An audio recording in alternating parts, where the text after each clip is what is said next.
Today we are looking at a case from the second part of the 19th century, so sit back as we go to the USA. John Hughes was born on the 11th of November 1833 in Douglas in the Isle of Man to Robert Hughes and Mary Ann Stevenson. At the time, Douglas, the capital, was a growing coastal town and important ports. It connected the island to Britain and Ireland and had established a lively community of fishermen, merchants and tradespeople. John's family was religious, regularly attending church, where their faith played a central role in their lives. Sundays were spent at services, and the teaching of the scriptures shaped much of their daily routine. Things were comfortable for them. They lived on quite a large farm that provided them with a stable way of life. However, when John was around 5 years old, his father died, leaving his mother to raise him on her own. Without his father's support, life became more uncertain, and as John grew older, he had trouble settling into work. He was ambitious, but he hadn't quite found his place, always searching for something that would give him a sense of purpose. No matter what path he tried, it seemed that he was always feeling unsettled and unsure. In 1853, he decided to leave the Isle of Man and move to Liverpool, a rapidly growing port city and a place with many opportunities for those seeking a new start. 2 years later, on the 17th of April 1855, he married a young lady named Margaret Neal, who like him came from a religious family where faith and church were central to their daily routine.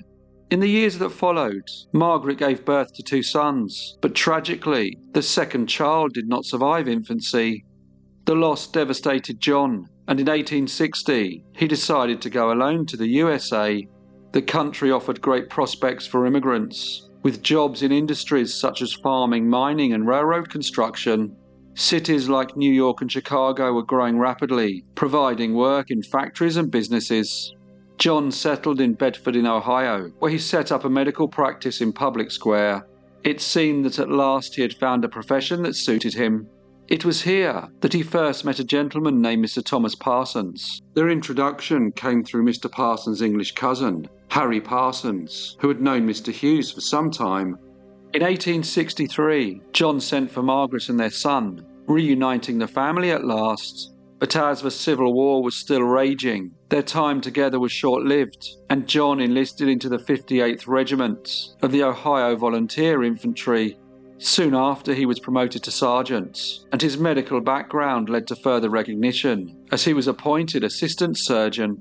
By the summer, he was in charge of the Marine Hospital in Vicksburg, dedicating himself fully to his work. The demands were great, but he seemed to have found purpose caring for the wounded soldiers. However, a few months later, he received news that his son was very ill. Without hesitation, he resigned his post and made the long journey back to Bedford. What he returned to was not the home he had left behind. Margaret had sunk into a life of drunkenness, her reckless behaviour making her a source of constant trouble with the neighbours, and the once peaceful family home was now a place of unrest and disorder. John focused on nursing his son back to health, ensuring his recovery, before making a decision to leave. He was unable to endure the chaos, so he moved to Cleveland and established a medical practice.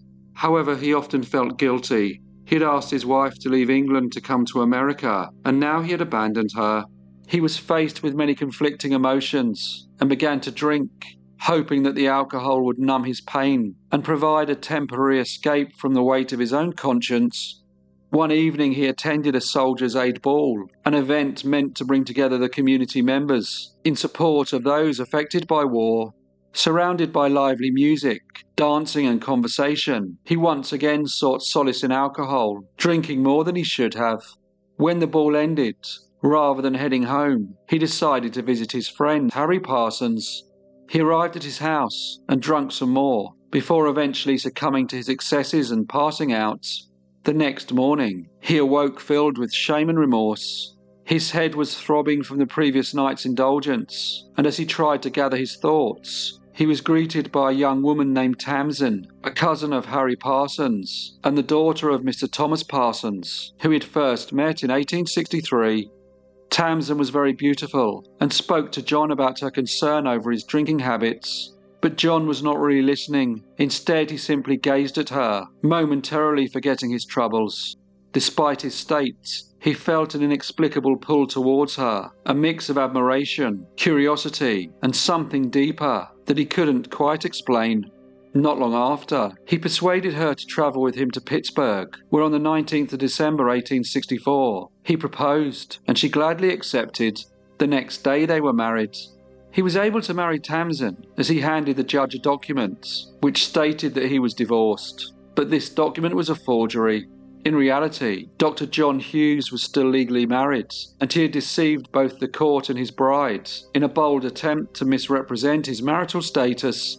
It wasn't long before news of the marriage reached the Parsons family, and aware that John Hughes was already married, and certain that any document he possessed claiming he was divorced was nothing more than a forgery, they sent Tamzen's brother-in-law, Mr. Joseph Haynes, to locate her. With the help of law enforcement, he tracked the newlyweds down to the St. Clair Hotel. John Hughes was then arrested on charges of bigamy. A highly publicised trial followed that drew significant attention in both Cleveland and Bedford. The case against the doctor was compelling, and witnesses provided testimony about his deception and fraudulent marriage. Despite his attempts to defend himself, the overwhelming evidence left little room for doubt, and the judge imposed a 4-year prison sentence to be served at the Allegheny Penitentiary. The conviction not only affected his professional and personal reputation, but also cast a shadow of disgrace over him. Once regarded as a respected physician, he now became the subject of public condemnation. His second wife, Tamzen, bore the emotional burden of the scandal, enduring both personal heartbreak and the humiliation of having been deceived in such a cruel manner. The public nature of the case meant that she could not escape the whispers and judgment of those who followed the proceedings, further deepening her distress. Dr. John Hughes, however, only served 3 months of his sentence and was pardoned in March of 1865. Determined to follow a better path, he returned to Cleveland and resumed his medical practice. However, financial hardships forced him into modest living arrangements, and despite his attempts to restore a sense of normality, the shadow of his past loomed over him. His wife, unable to forgive his actions, made arrangements to return to the Isle of Man. John briefly entertained the idea of going with her, but ultimately he decided against it. She did not want the indignity of him being there, and he did not have enough money for his fare. Now alone, he harboured a great desire to reconcile with Tamzen. On the evening of the 24th of July, he arrived uninvited at her house, pleading with her to return to him. Despite his persistence, Tamzen refused. She was unwilling to forgive the deception that had caused such a problem in her life. When her father returned home, he ordered John to leave and contacted the authorities. John Hughes was then arrested. In order to escape further punishment, he agreed not to visit the Parsons' home or make any contact with Tamzen. But he remained obsessed with the young lady, and in the days that followed, he made alarming threats against her and her family, even going as far as to ask a fellow doctor if he could borrow a gun. On Monday the 8th of August, he left Cleveland in a carriage with a friend named Oscar Russell and a driver named Orikar. They first went to Newborough, but later decided to find a hotel in Bedford. Around 10 a.m. the next morning, Tuesday the 9th of August, John sent a boy to check if Tamzen was home. When the boy returned, he said that Miss Parsons and her mother were out picking blackberries. Undeterred, John went looking for her, and after seeing the young lady walking towards her house, he tried to speak with her, but once again, Tamzen said that she wanted nothing more to do with him, and that she would have him arrested if he continued to pursue her. Luckily, a gentleman was passing in a carriage and escorted Tamzen and her mother home. Feeling both neglected and frustrated, Dr. Hughes went to a bar and again began to drink. He had heard rumours that Tamzen was being courted by another man, which made him particularly jealous and angry. The thought of her being with someone else consumed him, and with every drink, his emotions grew more intense. Unable to let go, he left the bar and set out once more to find her. As he neared her home, he learned that her family had gone to Bedford village to have him arrested. Realising this, his frustration turned to desperation. He waited on the corner out of sight, and eventually, unaware of his presence, Tamzen stepped out. When he approached her, he again asked if she would go with him, but again she declined. As she walked away, he took a pistol from his pocket and, looking straight at her, he said, "Goodbye, Tammy. We will meet in another world." He then fired. The first bullet hit her in the back of her neck. He fired again, this time hitting the back of her head, killing her instantly. John then ran to the road, where his carriage was waiting. He jumped in and, pointing the pistol at the driver, ordered him to drive away. They sped down the road towards Newborough, but they were pursued by a soldier and Joseph Haynes, both who had seen the whole incident. A mile outside the village, Dr. Hughes jumped from the carriage and ran into the nearby woods. His pursuers did not see him and continued to follow the carriage, eventually catching up with it, only to realise that Dr. Hughes was not inside. Many local people came out of their houses and joined in the search. Roads were guarded, and men walked in close proximity through the trees, where John Hughes had disappeared. The area was a mix of thick wood and open meadow, making the search quite difficult. After 3 hours, he was spotted near a bush, and without resistance, he was arrested. He was put in a police wagon and taken back to Bedford. It was reported that while travelling there, Dr. Hughes spoke openly about what had happened. When one of the officers commented on the tragic nature of the event, the doctor allegedly responded, "No, I went there on purpose to kill her, and I'm glad I did. I killed her out of pure love. If I could have killed Joseph Haynes too, I would feel completely satisfied." At around 7 p.m, they arrived at the county jail, where the prisoner was placed in a cell and charged with murder. His trial began on Wednesday the 6th of December, before Judge Coffinberry. The courtroom was packed with public and press, all eager to witness the proceedings of a case that had captivated the whole state of Ohio. Dr. Hughes pleaded not guilty. Imprisonment had taken a toll on him. He appeared pale, had lost weight, and seemed noticeably nervous. Though he stood at 5 foot 10 inches tall, with a strong build, his time behind bars had made him look older, but despite this, he remained well dressed and carried himself with a distinguished presence.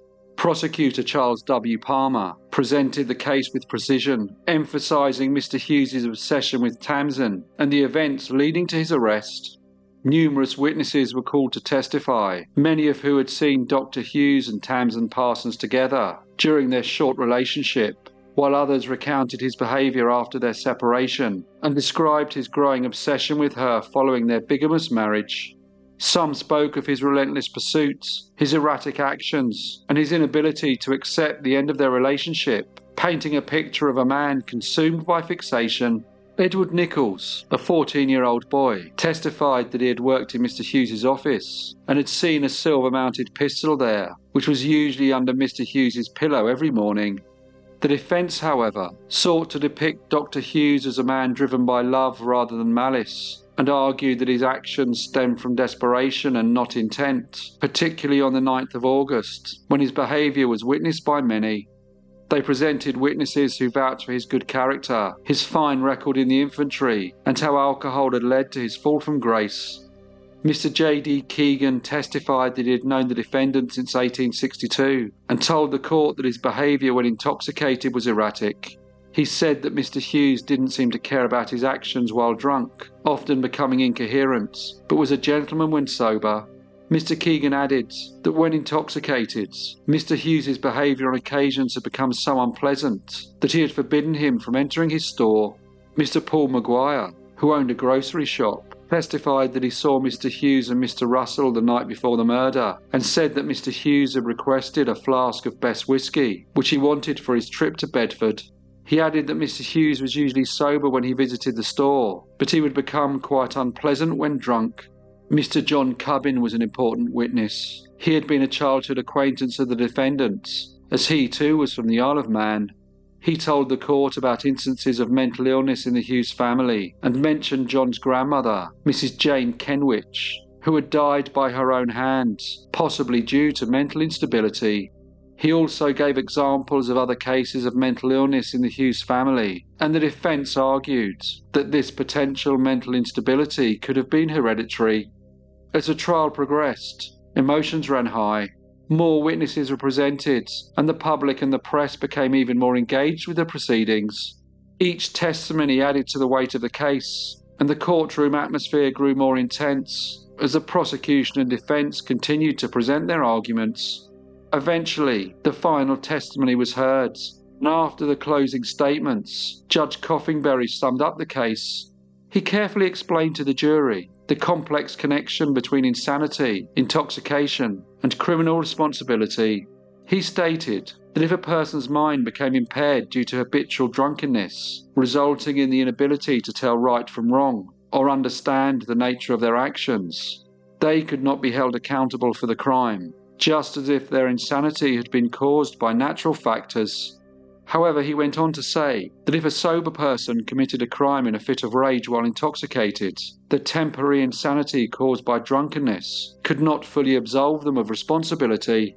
The jury retired, and the court was adjourned. When it was announced that the jury had come to a verdict, everyone rushed back to the courtroom, and a large crowd gathered outside. There was a heavy silence as the prisoner was brought in, as everyone waited anxiously. At precisely 3 o'clock, the sheriff led in the jury. The roll was called, and the judge asked, "Gentlemen of the jury, have you agreed?" The foreman, a man named Dr. Moore, then replied, "We have." The judge then said, "What verdict do you return?" To which the foreman replied, "Guilty of murder in the first degree." Dr. John Hughes showed no visible reaction. He was then sentenced to death. The scene as he left the court was solemn and tense. He walked out steadily, facing the crowd with a quiet dignity, and the spectators watched with profound pity. His expression remained sombre, as though he had already prepared himself for what was to come. When in prison, waiting for his execution, John Hughes reflected on his past. He said that he deeply regretted the choices that he had made that led him to this point, and expressed remorse, particularly for the impact on his son, knowing that his actions had left a lasting legacy of shame. But he accepted his sentence and awaited the final judgment. There were efforts made to have his sentence reduced to life imprisonment, but all were unsuccessful, and Dr. John Hughes was executed on the 9th of February 1866. As he stood on the gallows, he addressed those gathered, delivering a long speech in which he reflected on his life, his past mistakes, and the tragic events that had led to his conviction.